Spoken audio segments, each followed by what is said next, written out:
your host and writer behind 99geek.ca, Andrew Geczy.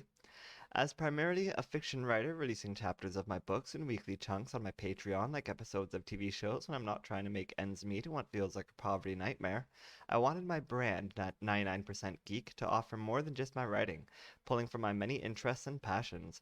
I don't have much to offer in the way of talent besides my writing, but I'm passionate about pop culture and try to keep myself as up to date on politics, science, and art as I can.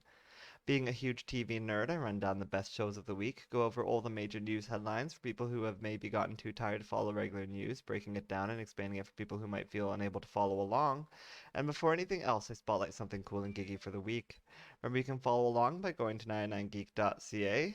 This is Geekly Weekly number 101 for the week of Saturday, June 5th.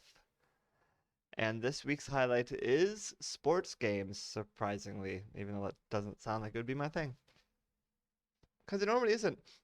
But one thing that's pretty cool, and I forgot to mention this in the thing, so I should probably add that, but pretty much every sports game you can think of is available on Xbox Game Pass right now.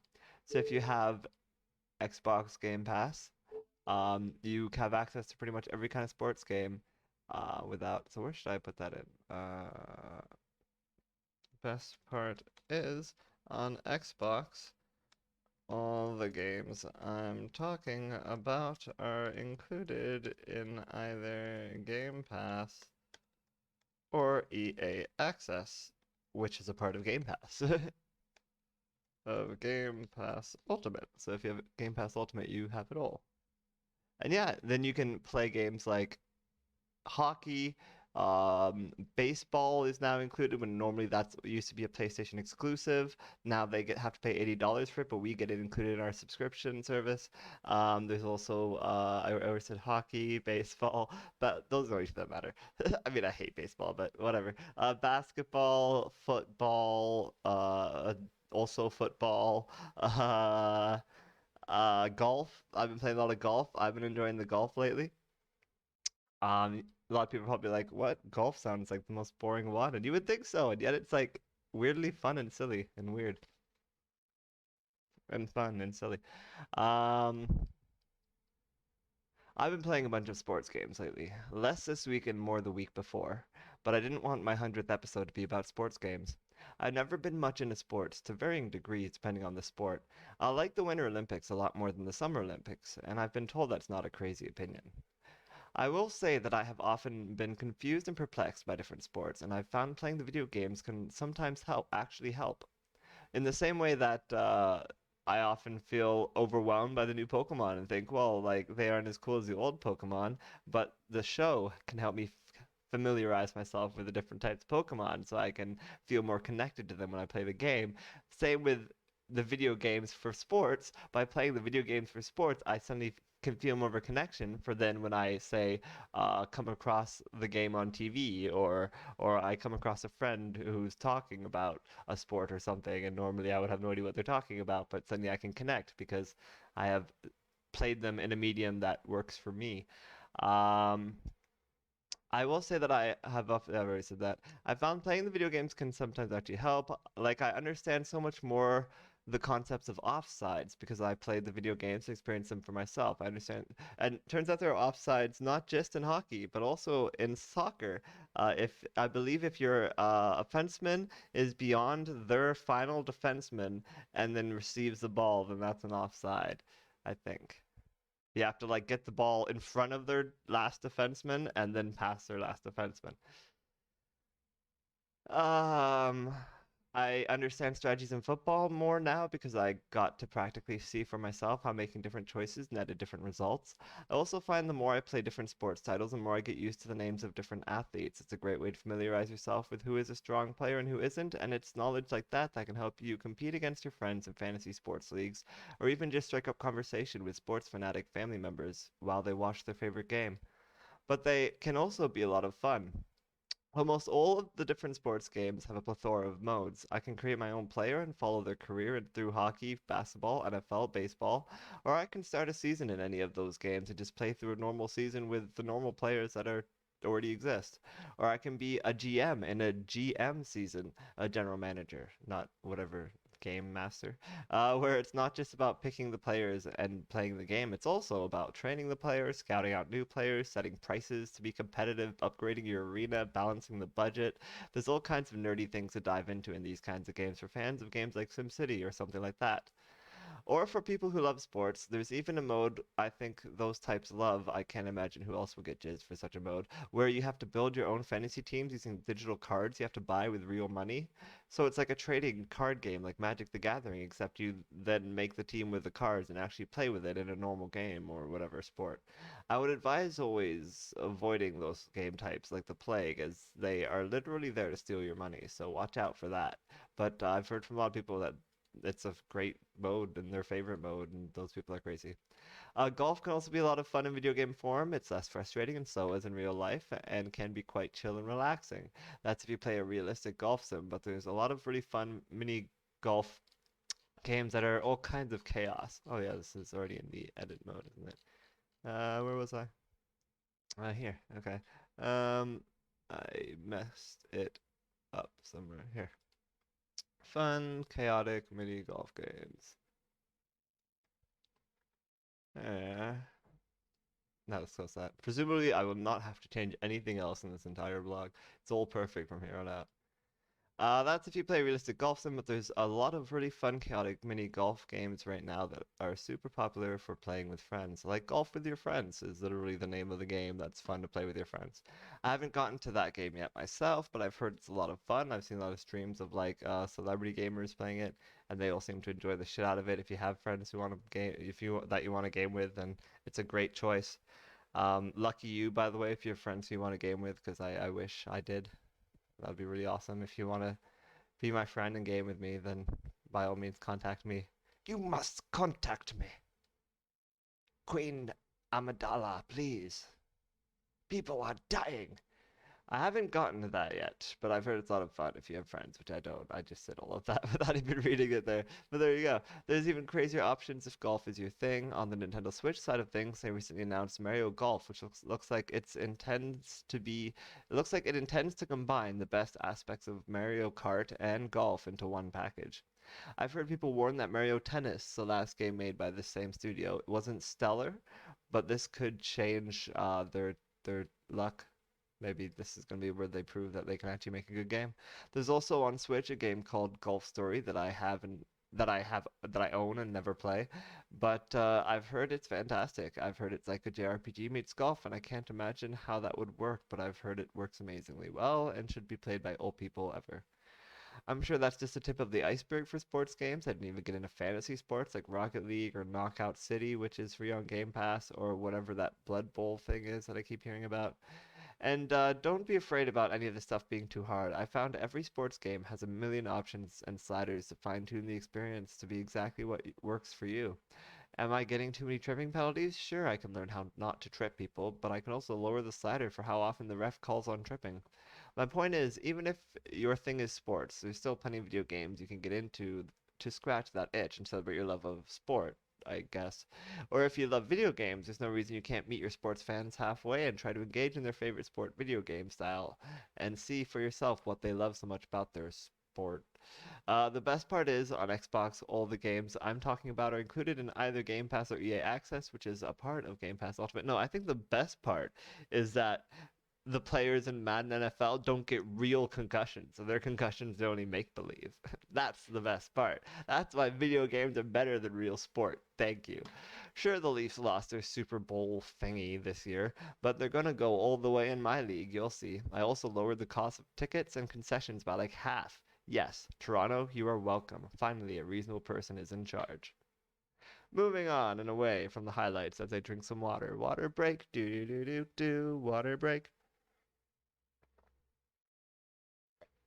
That's delicious. Ah, this is the Geekly Weekly TV rankings, ranking all of the shows I watch, so you can know how best to watch your TV watching, to best to use your TV watching time. Remember, you can get all my instant reactions to these shows and more by following me at Andrew Geczy. At the bottom of the list is there's only 6 shows on the list. It was a very quiet week for television, and the stuff that we had wasn't particularly strong. Marvel's MODOK, especially. I know for a lot of people the whole season dropped at once, but in Canada we're still just getting the episodes one at a time. And we are now on episode 3 of the show. And I've given up. I'm tired of the show. I just plain couldn't pay attention.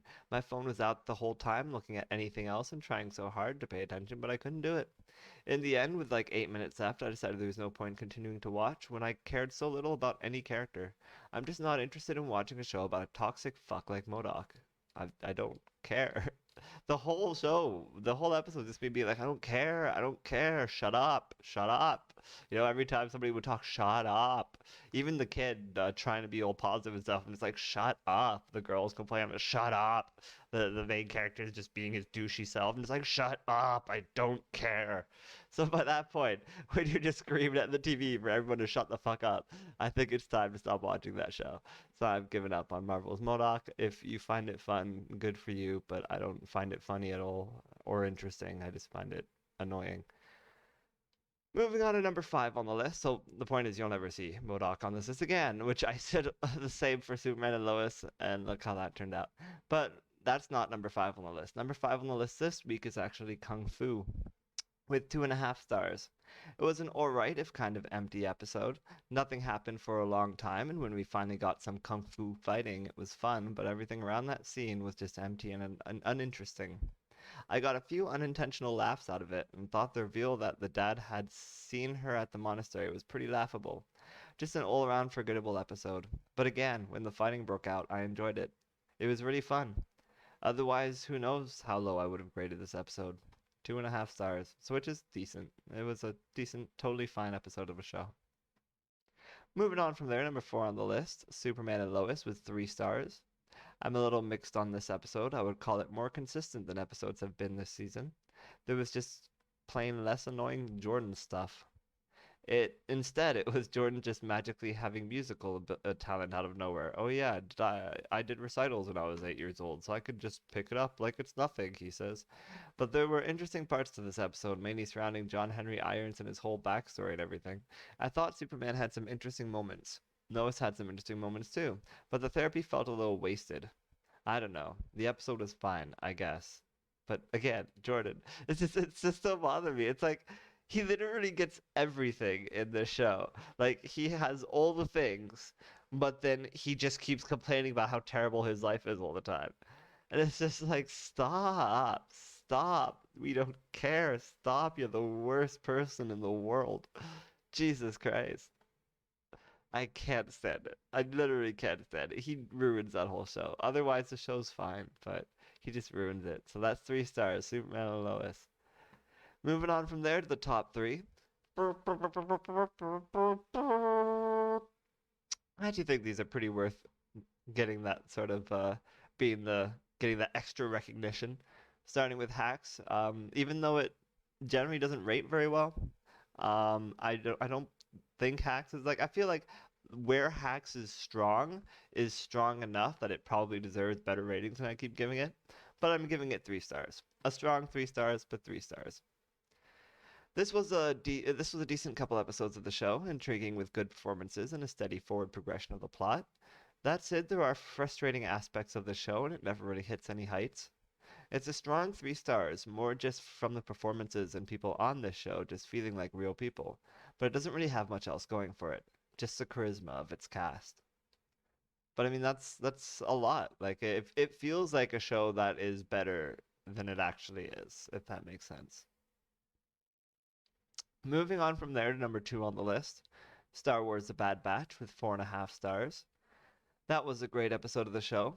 It was fun and exciting, and it was great seeing the two friends Ahsoka made in that last season of Clone Wars come back. The two mechanic people. I hope the person they were talking to at the end was Ahsoka. Even though they framed the conversation as being nefarious, I can't help but feel like the odds are higher it's a friend they were talking to. Other people suggest maybe Bail Organa.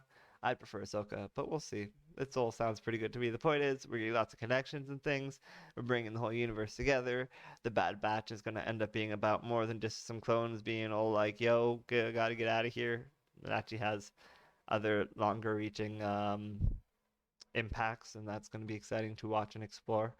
I loved the action in this episode, and even though I didn't feel like it made good use of the planet, because it existed.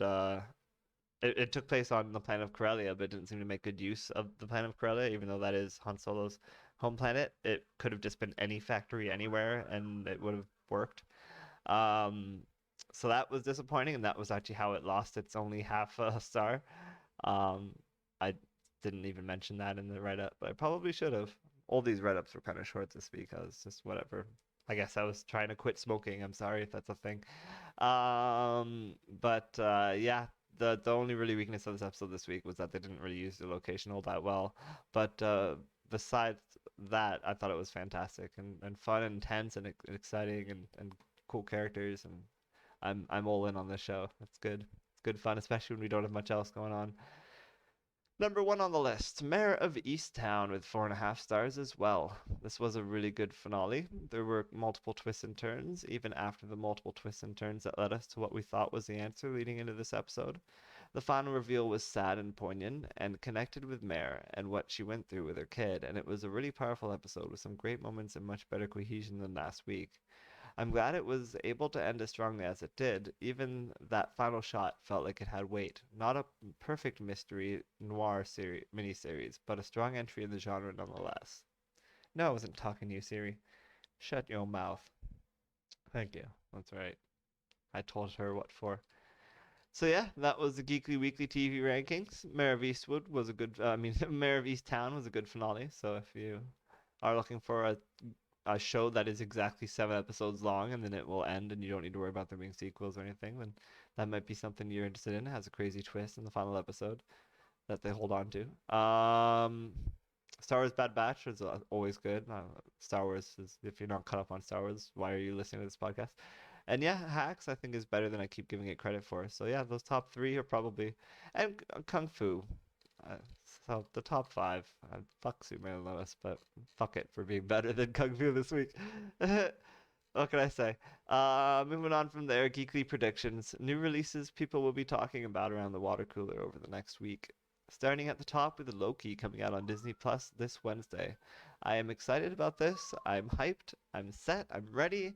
I think I was a little more ready last week. If it came out last week, that would have been even better. But fine. I'm still pretty hyped. We can do this. I don't know why my hype went down. It just feels like I'm slightly down a little bit. Like, oh, I needed it about like 72 hours ago. Moving on from there, number two on the list, Chivalry. Chivalry 2 comes out on consoles and PC on Tuesday. If you watch the trailer, it's a longer than normal trailer that kind of goes into how the gameplay and combat works. And they kind of say, like, here's the awesome combat system. Hope you like it. And I gotta admit, combat system certainly sold me. This looks a lot like that game Mordhau, if you caught clips of Mordhau when they were going around on the internet. Mordhau is one of those games where I don't think a lot of people played it, but it was so wild and created all these really awesome like 30-second long video clips of like people doing ridiculous things that it's a game everybody sort of saw in action at some point or another. And this looks like it has that same sort of realistic kind of combat system that is just fun to play around in, where you actually like, depending whether or not, it's not just like, oh, if you're close enough, hit the attack button and you will attack them. It's more like attack and you will attack in a certain arc or whatever as expected, and then like whether or not they're within that arc, it's very much more hitboxy, where the hitboxes are directly, like you can lose your arm if they hit you in the arm a certain way, and that sort of super realism to the combat system, which can be really fun in multiplayer settings, and looks like it's worth checking out. So we'll see how that is. That comes out on Tuesday, not on Game Pass, unfortunately. It would be nice. And again, you can always check out the trailer for that. There's a link to it at 99geek.ca.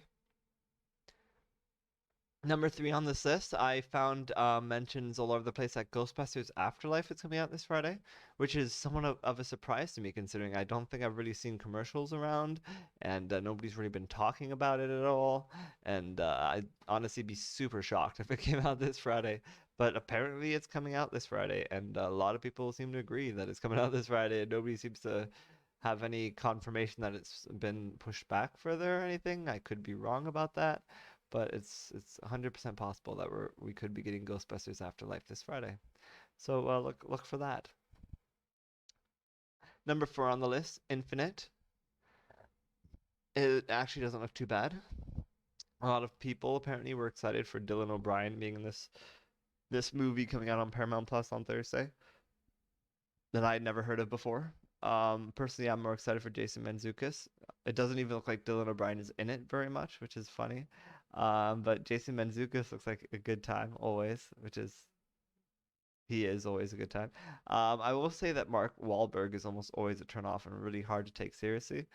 Every time he's in a scene, I just hear him from that Transformers trailer again, and I can't take him seriously anymore. It's like the one guy in the trailer is just like, close your eyes, remember your past lives, and then Mark Wahlberg's just like, I think, I think I had a transformer. It's like, whoa. Anyway, moving on from there. Number 5 on the list, In the Heights. Coming to theaters maybe on Friday. Why are people putting things out in theaters? What's wrong with you? This is something by Lin-Manuel Miranda, but if I understand my Miranda facts correctly, he wrote this before Hamilton. So from what I understand, you can expect a similar vibe to Hamilton, especially with the rapping.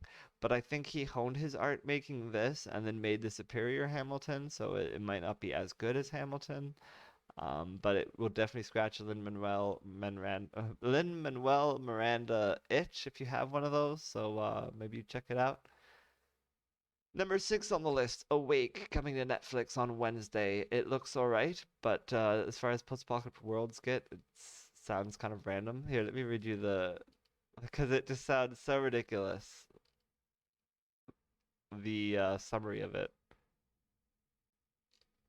Let me pull it up. Awake, awake, awake, awake, awake.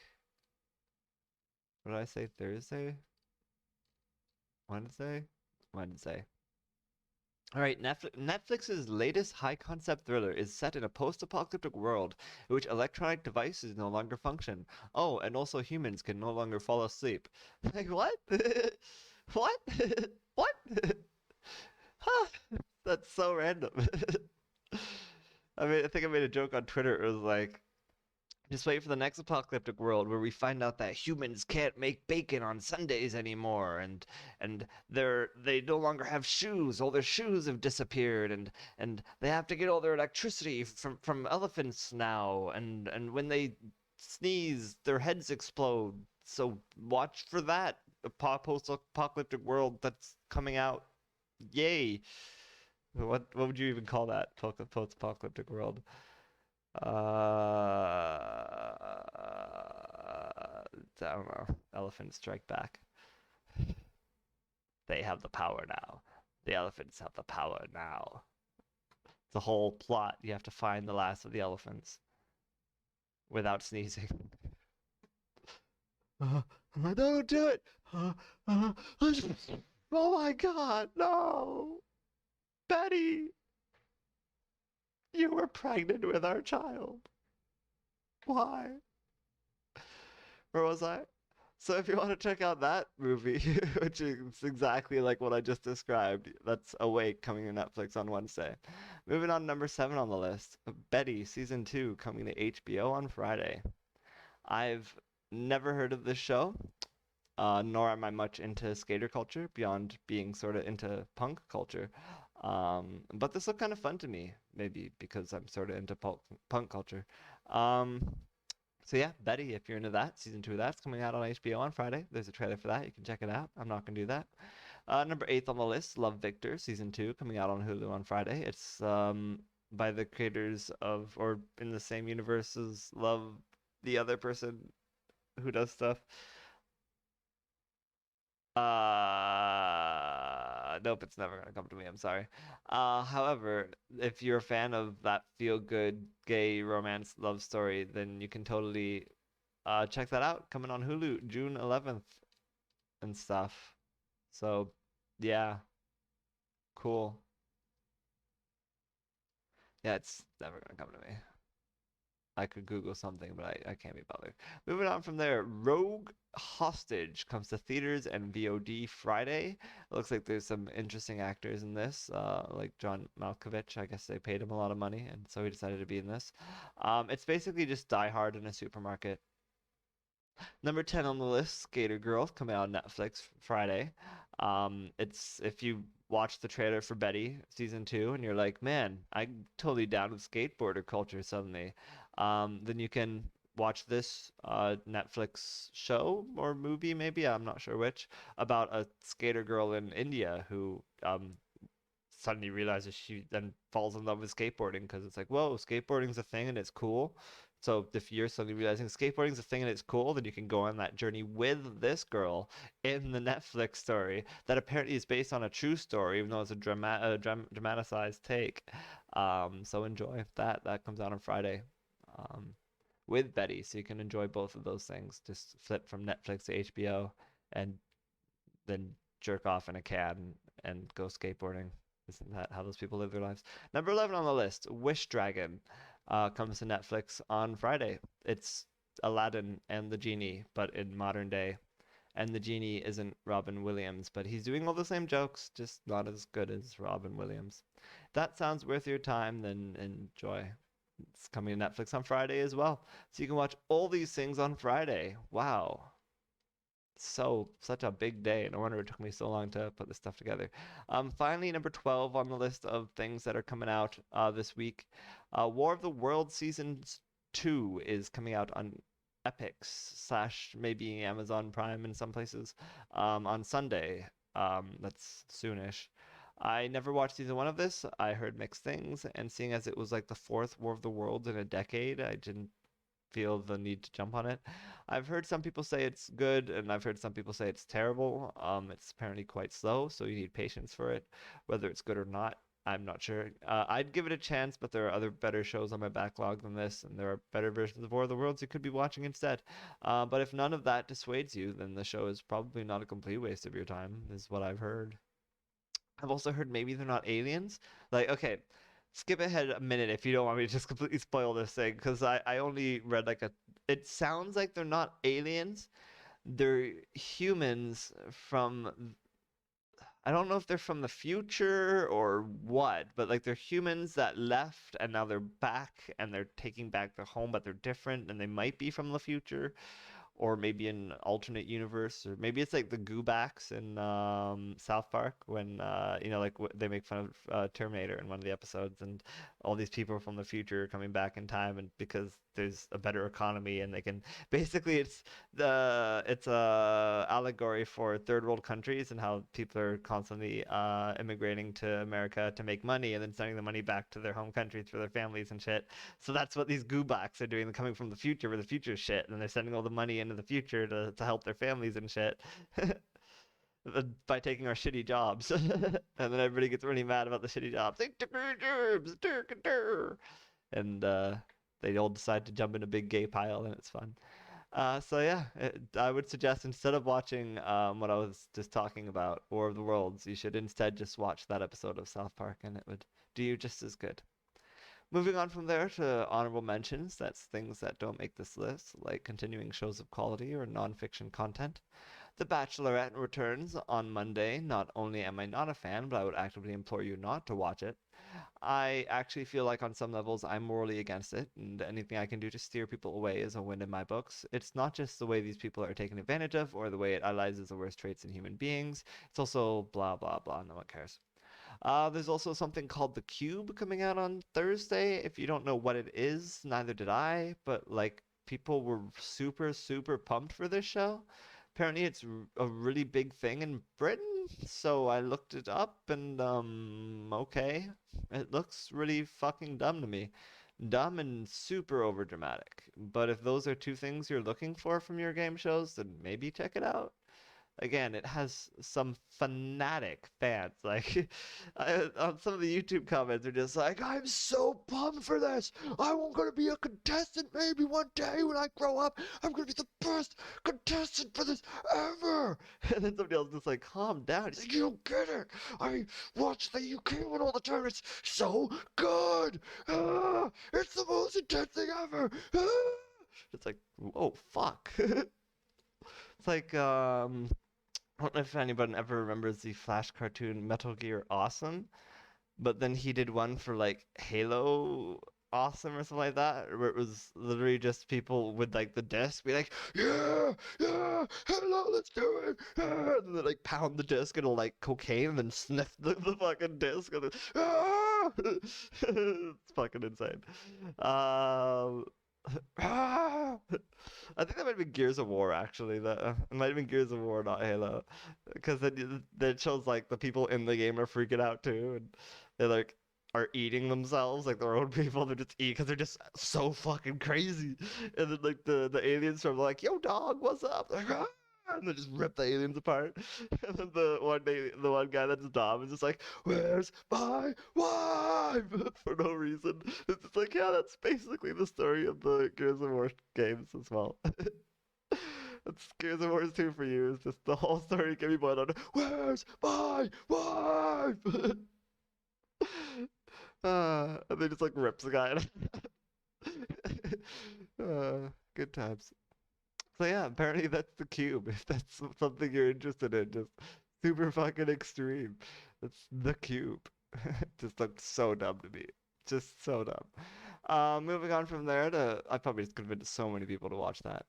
Final Fantasy VII Remake is coming out with its expansion on PS5. So basically, it's one of those expansions where you have to play the same game over and over again because it's treated as different, even though only about 5 extra hours of it actually are different. It's otherwise the exact same game, but you can't bring your save file over or just play the new stuff. And if you were dumb enough to play the game when it first launched, like me, well, that was our fault for being fans of theirs. Yay. Thanks, Square. Anyway, if you missed anything, feel free to point out in the comments. If I missed anything, then feel free to point out in the comments. Or if you missed anything, point that out too, and I'll laugh at you. So others can know to check out the thing that was missed. See, it's more than just doing it to say like I told you so. Ha, I know a thing you don't know. It's also about it's a good deed for others to help the other people see the thing that you're excited about. So if I missed something, let us know in the comments at 99geek.ca. Moving on to the Geekly news headlines. This is news from the past week you need to know so you won't be as ignorant as a QAnon loser.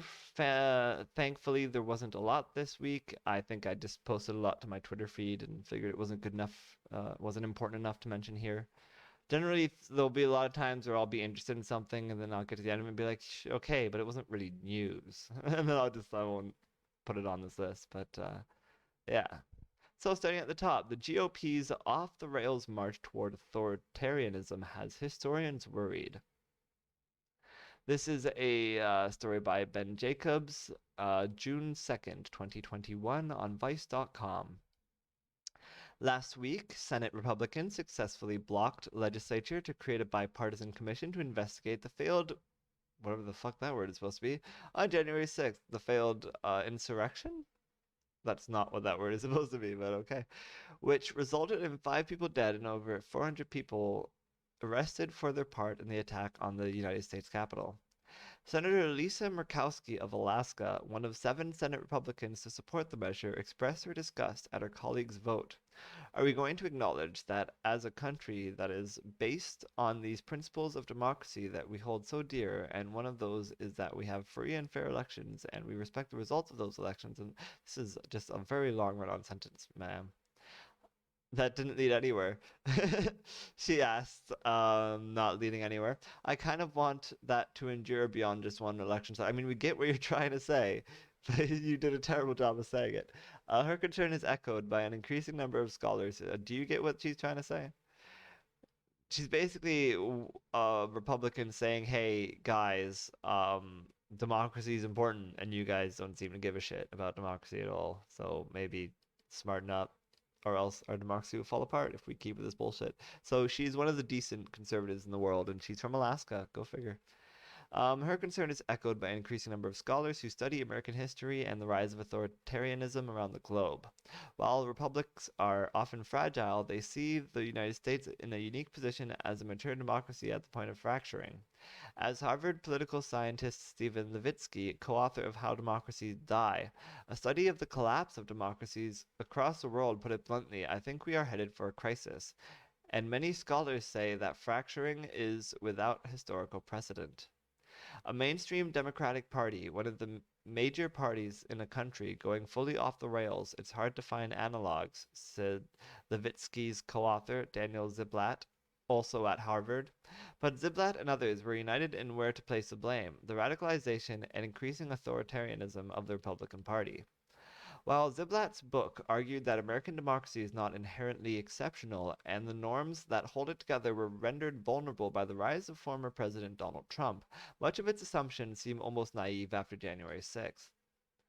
The underlying assumption when we wrote the book was that an important, even a dominant faction of the Republican Party was committed to the democratic rules of the game, and that is no longer the case, said Levitsky. The GOP, over the past 4 years, and far more quickly and far more thoroughly than I expected, has become a party that is capable of stealing an election, willing and potentially able to steal an election, and I would not have taken this seriously when we wrote the book. In particular, the real warning sign for Levitsky was that so much of the energy pushing the Republican Party in an authoritarian direction came from the bottom up and was not driven by elites. This is a grassroots movement, really pronounced at the level of the activist base and the state level, he said. Ziblatt noted that once a party radicalizes, it's very hard for the process to reverse itself. The violent events of January 6th actually presented the GOP with an exit ramp, a chance to condemn the violence and take steps toward becoming a more traditional center-right party. Instead, Levitsky argues they missed it. Lots of GOP leaders said the right thing for 24 to 48 hours, took a step back, sniffed the wind, looked at the polls, and continued the march towards authoritarianism.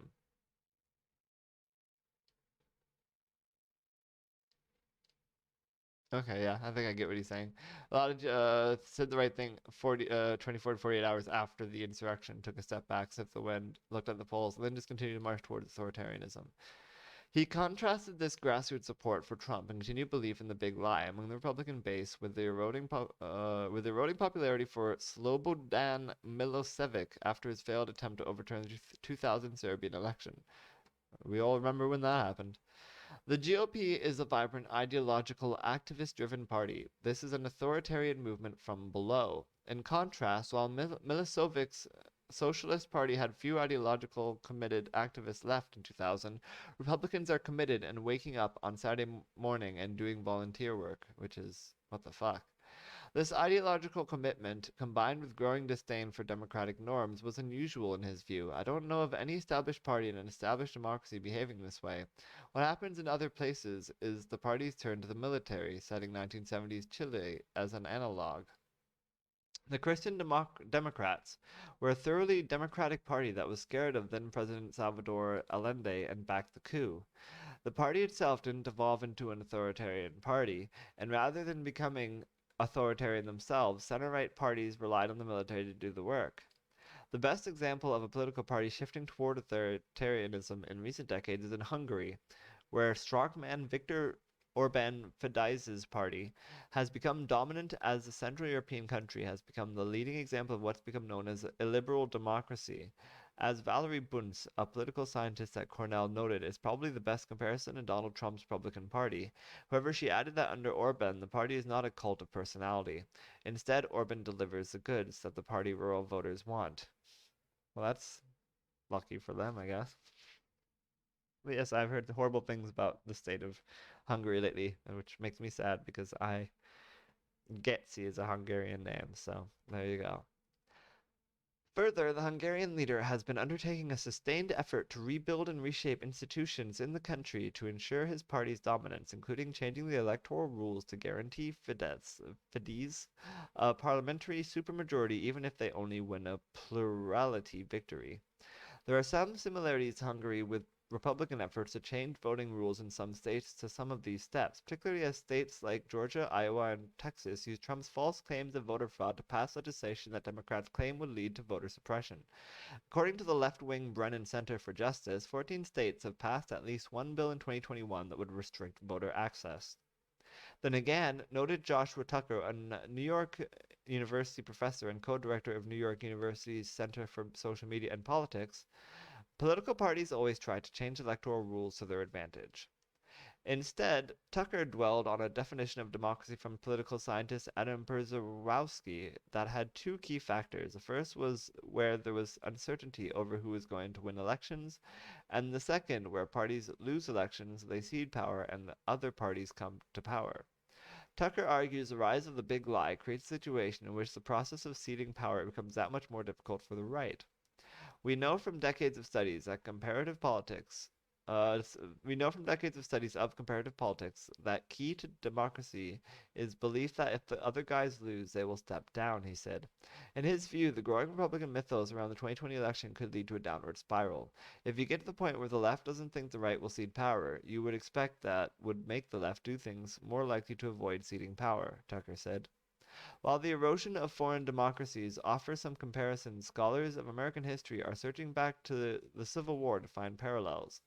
For them, the best comparison to January 6th was the attack on Fort Sumter, which marked the start of the war in 1861.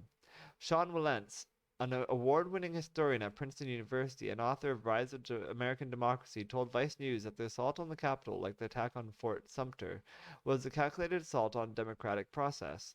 A democratic election was held with a very clear winner, and some people were not willing to accept that decision, and in that case they formed a nation of their own.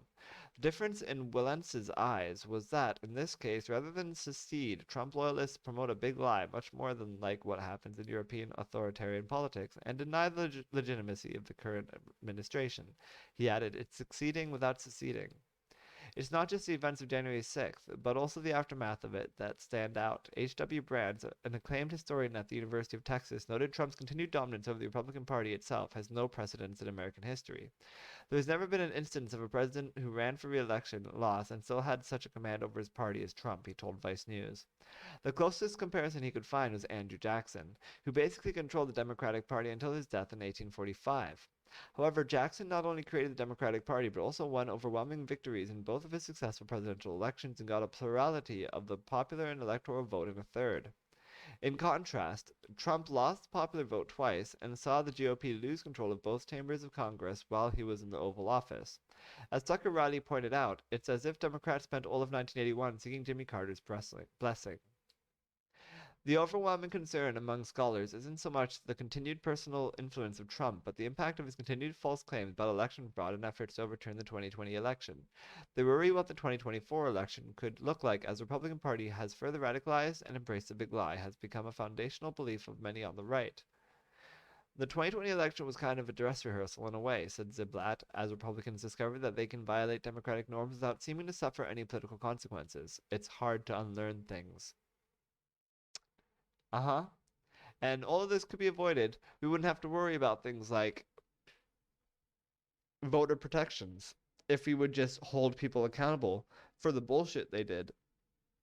If we held Donald Trump and all the corrupt fucking people under his regime responsible for what they did and didn't allow them to continue controlling the Republican Party. If we made things like support of an insurrection or denial of certified election results as being terrorist acts and like strip these people of their jobs and get them the fuck out of that, because like that's the issue, is that these people who are refusing to play by the rules are still allowed to play. And like it's like, imagine in sports if that happened, like you're playing soccer and one guy's like, you know what, I've decided I'm going to carry the soccer ball, and there's nothing you can do about it. And the refs are like, man, I wish there was something we could do about it. But they don't seem to care. We're throwing the cards at them. We're throwing these yellow cards at them, and they're just not listening to us. So I guess we'll just have to let them continue to throw the ball into the net. What can we do about it? Is basically what's going on in politics right now, in a nutshell. And I just came up with that allegory, but it's so fucking true. And it has to stop. Like, I don't understand why we aren't holding these people accountable. They have to be held accountable. It's about time people held the GOP accountable. Moving on from there, Daniel Ortega just arrested the woman challenging him for Nicaragua's presidency. This is a story by Jeff Ernst on Vice.com on June 3rd, 2021. Nicaragua's President Daniel Ortega has moved to eliminate his strongest opponent in the November presidential election in a widening crackdown on dissent aimed at ensuring his continued hold on power, because it's not only America that's turning to the dogs. 15 minutes before Cristiana Chamorro was set to begin a virtual press conference on Wednesday, police entered her home, blocked the transmission, combed through her house for 5 hours, and finally placed her under house arrest. The day before, prosecutors had charged Chamorro with money laundering, an accusation that she has said is trumped up. Nicaragua's judicial branch announced that she had been disqualified from running for public office. Chamorro, 67, leads a crowded field of would-be presidential candidates according to a recent poll, and as a member of the Nicaragua's most prominent political family, represents a particular threat to Ortega. Her mother, Valeta Barrios de Chamorro, handed Ortega his first electoral defeat in 1990, ousting him from the presidency and ending the decade-long Sandinista government. Ortega was finally re-elected in 2006 and is expected to seek a fourth consecutive term in November. Polls show that Ortega isn't popular and would likely lose to a candidate representing a united opposition. Opposition parties have been moving towards choosing a single candidate, but that effort was suspended after Chamorro's arrest. The threat against Chamorro had been mounting in recent weeks as officials opened the money laundering investigation into the press freedom organization she had led until earlier this year. Two of her close collaborators in the foundation were detained last week. Arbitrarily banning opposition leader Cristiano Chamorro reflects Ortega's fear of free and fair elections. Nicaraguans deserve real democracy, said U.S. Secretary of State Antony Blinken on Twitter, while on a visit to neighboring Costa Rica, where tens of thousands of Nicaraguans have fled over the past 3 years. Nicaragua has been in a near constant state of crisis since the government brutally repressed demonstrations that broke out in April 2018 over proposed reform to the country's pension system and the mishandling of wildfires. The protests grew into a widespread... it's funny how we hold people accountable for shit that they didn't do, like this poor Cristiana Chamorro woman, and then the people who actually do horrible shit never get held accountable for anything. And yet scream bloody murder anyway, that they're being treated unfairly and things like that, it's insane.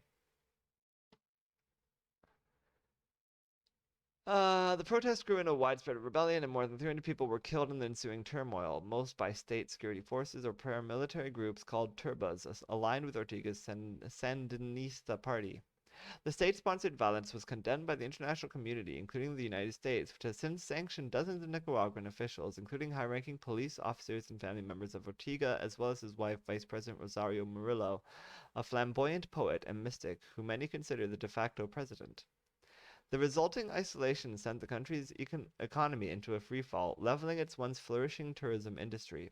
The government's hands-off approach to the COVID-19 pandemic, characterized by denial and secrecy, has worsened conditions in what was already one of the hemisphere's poorest nations. The November election is the first opportunity since the 2018 uprising for Nicaraguans to express their discontent at the ballot box. More vulnerable than at any point since his return to power in 2007, Ortega and his allies have passed a series of laws in recent months intended to stack the deck in his favor. The money laundering investigation, which critics call arbitrary and unsubstantiated, is an example of the consequence of those laws. As part of a so-called law of foreign agents, persons or organizations such as journalists and non-profit organizations that receive external funding must register as foreign agents and are prohibited from running for election. In response to the law, a number of nonprofits decided to close, including Chamorro's organization, named after her mother, which received funding from the U.S. With the closure coming before the law took effect, the government was unable to disqualify her from political participation as a foreign agent. Without a doubt, they just looked for another case, said Alicio Nunez, a lawyer and political analyst, referring to the government's persistence in its efforts to disqualify Chamorro. That's pretty awful.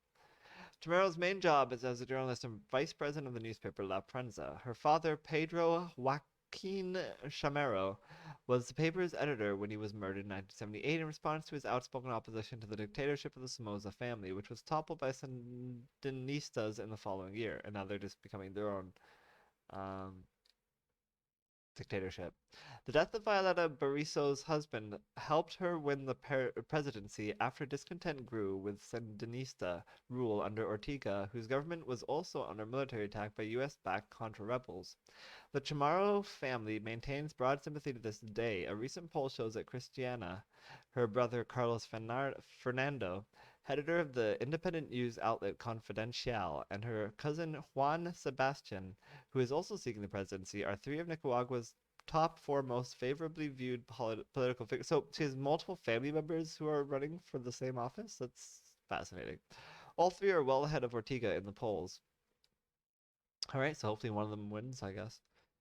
But also part of that popularity is imagine if Trump did that. Like just I don't know if I'm gonna win, but I'm gonna get all of my family members to be in it too. So now if you don't want to vote for me, you can vote for Ivanka, or you can vote for Donald Trump Jr. or Eric Trump or Melania, anyone you want. It all just comes back to me anyway. I don't know. Seems weird. Moving on from there. Next big wave, radiation drugs track and kill cancer cells. This is an interesting and fun science story, so hurrah! And shortish, so hurrah! This is a story from Carla K. Johnson out of the Associated Press on June 3rd, 2021. That's how you do a date.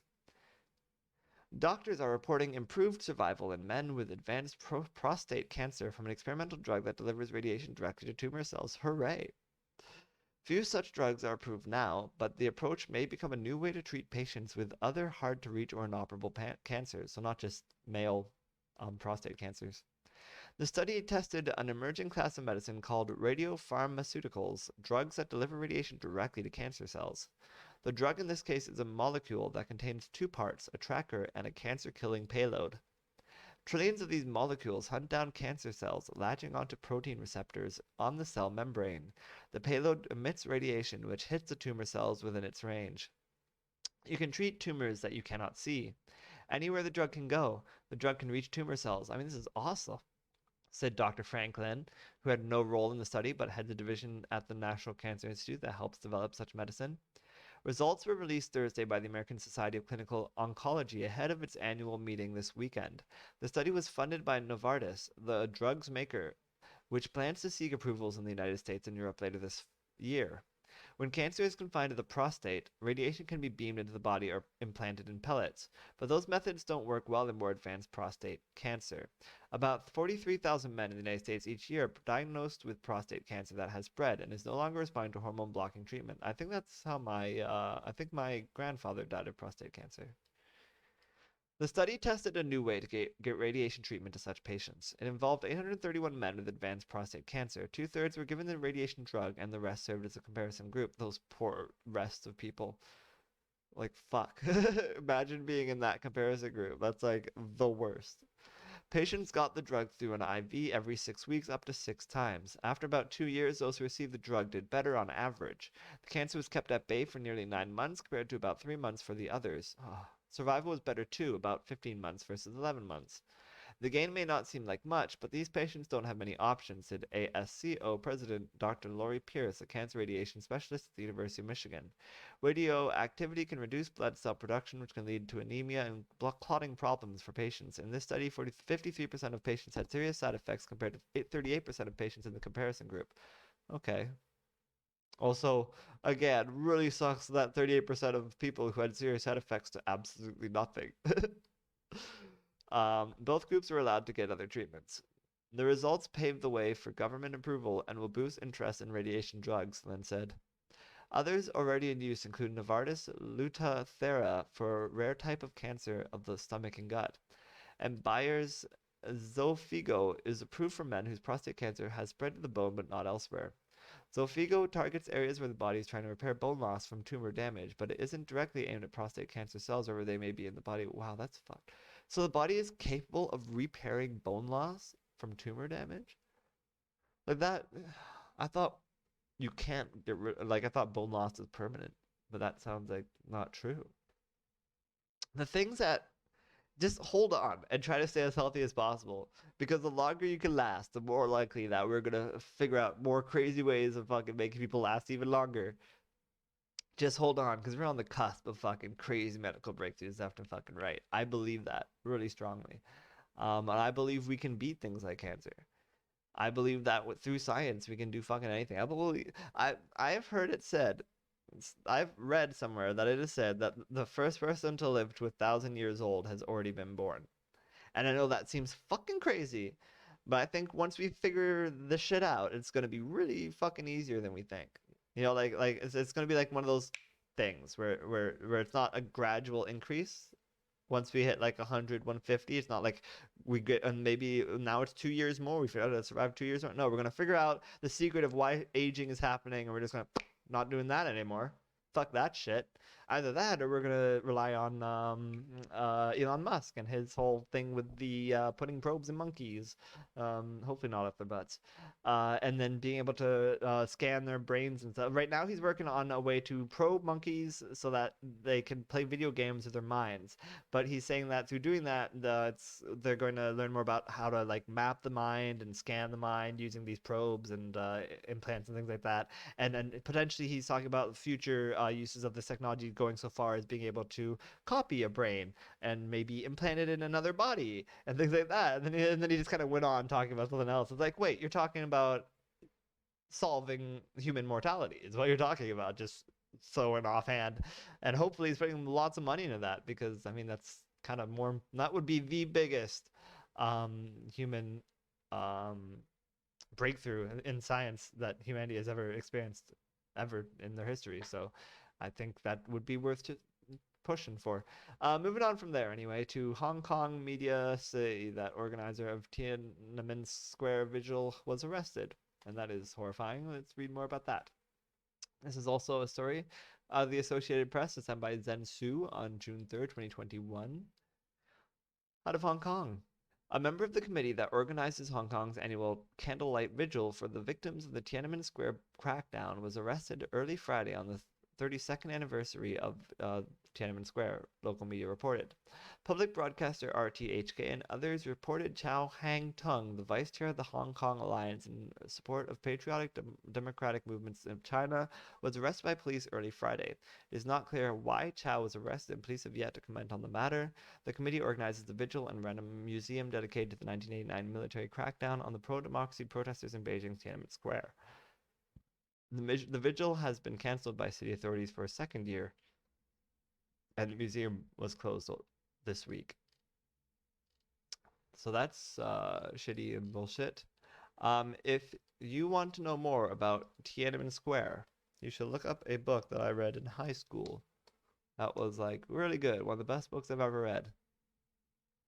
I think it was called Forbidden City by William Bell. Yes. Look up this book. Don't talk to me. Look up this book.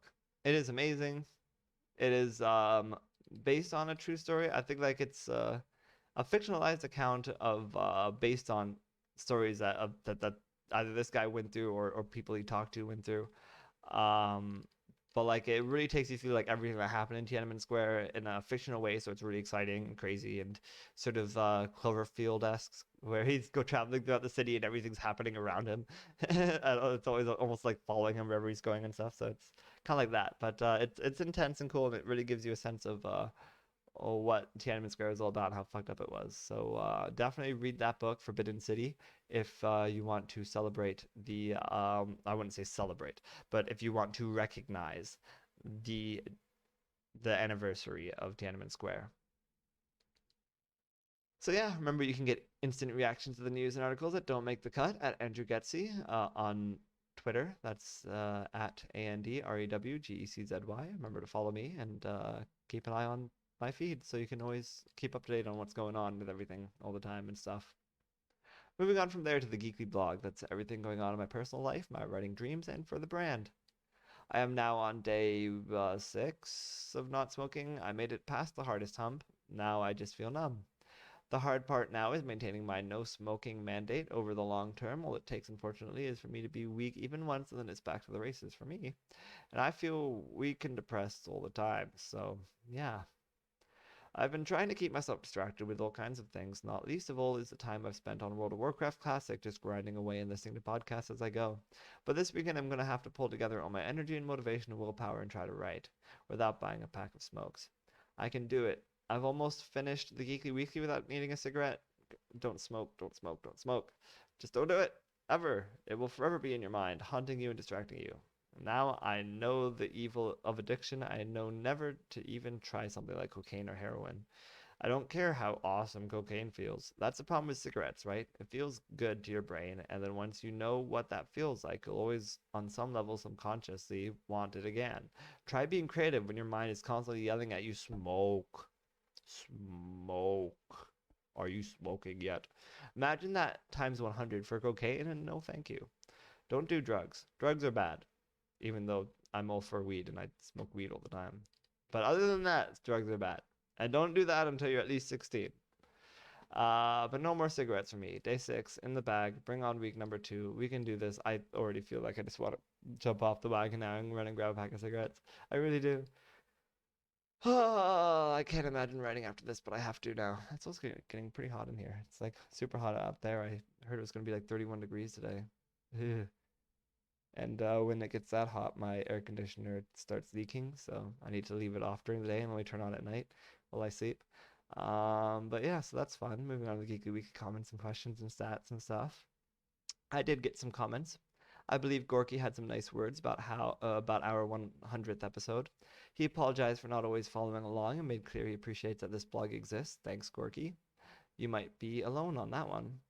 Meanwhile, on Reddit, some more people commented in my thread about my writing. A couple people criticized the first couple pages of Dakota Slade some more, and one person in response said he'd check the book out.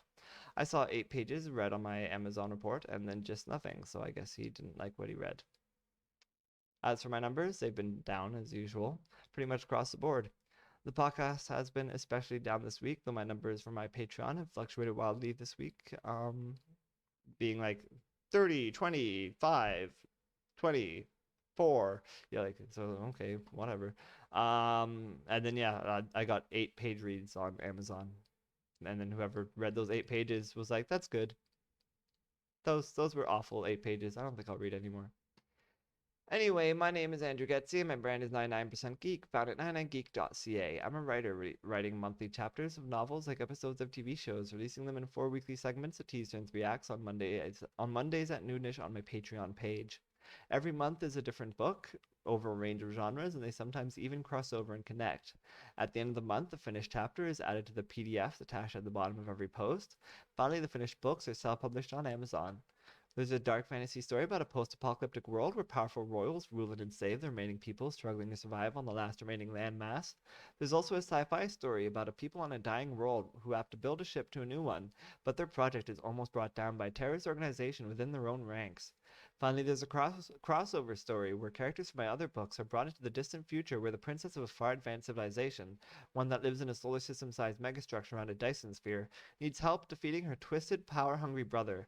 And all these stories will be outside the paywall for all to enjoy as new episodes release weekly, and the finished chapters will be attached to the bottom of every post on the site in convenient PDF format readable on computers, tablets, ebook readers, and phones at the end of the month.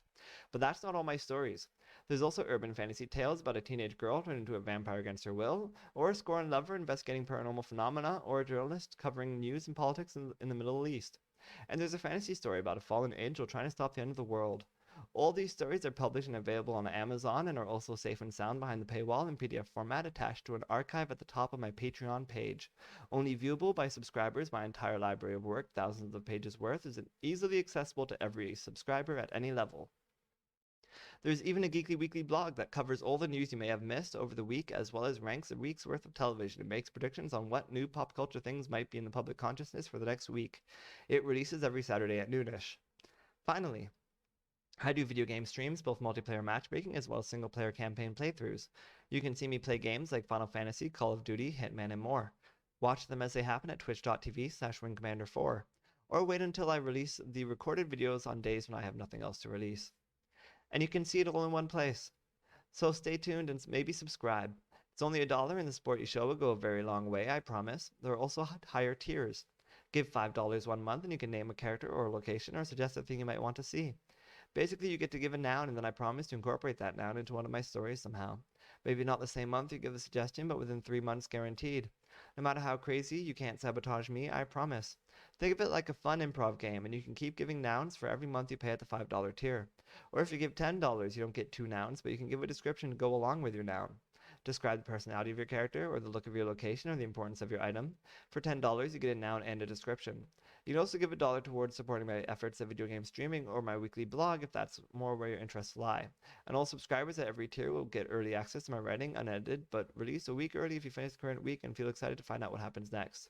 We actually lost a subscriber this week, so that's pretty fun. All these improvements that I keep making, and I'm losing what few subscribers I have instead of gaining any. So that's nothing I do works, and I honestly don't know how much longer I have left with this, especially the Geekly Weekly. I'm as poor as it gets, living paycheck to paycheck and sometimes starving, so I understand if you are too. I don't want to take food out of your mouth, so your attention is enough. Say something, comment here at the very least. Follow me on Twitter at Andrew Geczy or Instagram at WingCommander4. Remember to leave a review if you read one of my books. Any reviews on Amazon/Goodreads or subscriptions here or comments on social media will just encourage more people to check out my work and allow me to grow. I can't do it without your efforts and your support. Seriously. Like, considering how many people I constantly have telling me how much of a horrible writer I am, that I need to give up everything and I'm a failure and I suck. Like, it's all I get from people. And I would love, if there were people out there who don't believe that, please let me know. You don't understand the nightmare, hell world that I live in. So yeah, that's 3 different ways you can help. Write reviews on any site that lets you, subscribe here for as low as $1, or at the very least use your voice to let me and the world know you like what you read here. Live long and prosper, may the force be with you. Long live Marceline the Vampire Queen. Remember that Kong bows to no one, but Godzilla is king of all monsters. We are the 99% Geek.